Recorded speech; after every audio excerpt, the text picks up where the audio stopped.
So one of the things I'm doing here, and this is just for me because I like to be organized, starting out with this whole adventure, having more organization for me has been better. Like these seed starting boxes that I made for myself. It just makes more sense for me to have the seeds all together.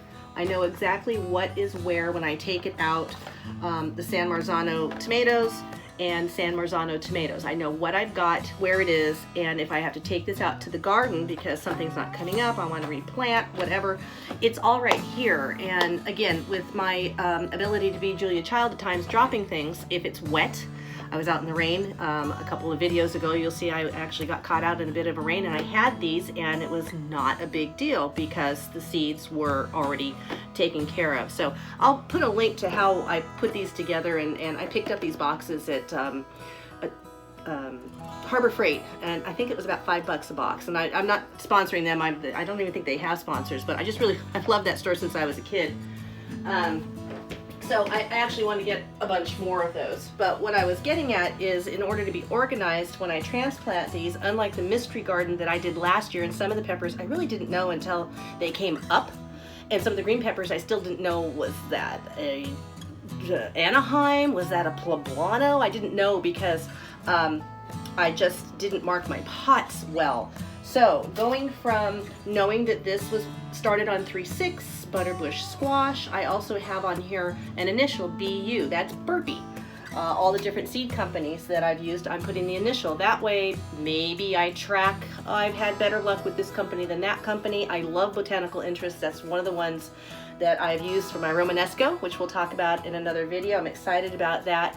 And I'm also excited to announce that I am a sponsor for them. So if you like Botanical Interest Seeds, hop over to the blog or check down below, click the link, and you will help support me with a little bit of hay or maybe another bag of seeds for the farm. So thank you for that. So what I'm doing is, with the handy dandy painter tape that I like, I am rewriting the information that I had here, and I'm now putting it on my newly planted ones, still with the date, and still with all the same information. Again, like I said, down the road, maybe I don't need that information, but for right now, it makes me very comfortable to know that I know exactly what was in this pot when I started it and when I planted it, because that's going to transfer into my spreadsheet that I have on my computer, which I'm hoping I can figure out how to share with you guys. I'd like to actually be able to link some kind of a blank document that you could download if you like how it looks, to just fill in your information if you're a spreadsheet kind of person. And yeah, down the road, I really like it to be a little bit easier. I just go out there and throw stuff in. But I feel for what we're doing in truly more of a farm fashion of wanting to feed the family, it's not so much for me to say, well, we didn't get pumpkins this year. It's going to be more looking at, why didn't that work? What happened? And I need all the data I can collect to understand why it didn't happen. Because I want to be able to feed the family properly out of the garden. So that was just one other thing, is marking them and making sure I know exactly what is where. So some of the plants I've had to go ahead and repot, like this honeydew, I got one. So I've gone ahead and repotted. The other ones I still have time to have them come up, and then I just put the newest date on here so that I know, okay, today is the day I ran a second batch of that seed, and that's okay.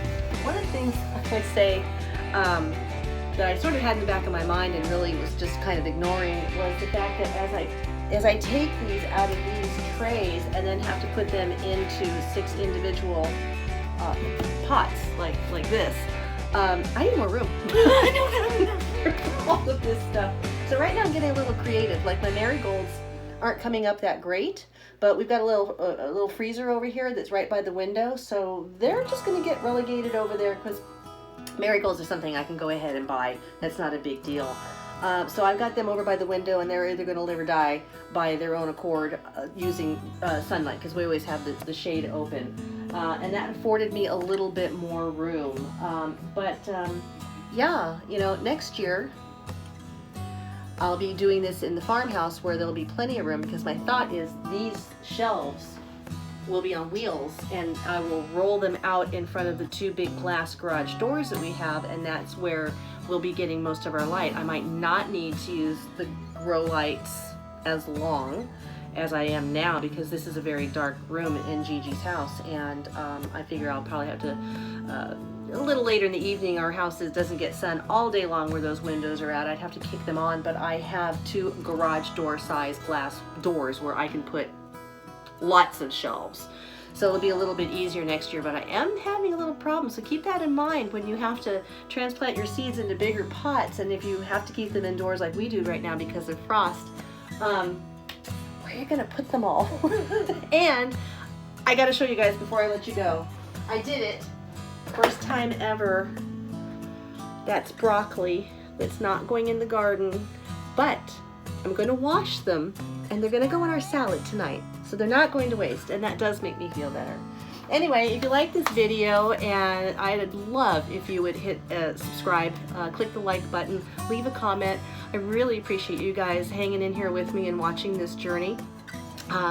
There's a lot of learning to do, and goodness knows none of us are done yet. So thanks again for coming along. This is Nikki D from 5 Dog Farm, and I'll talk to you soon.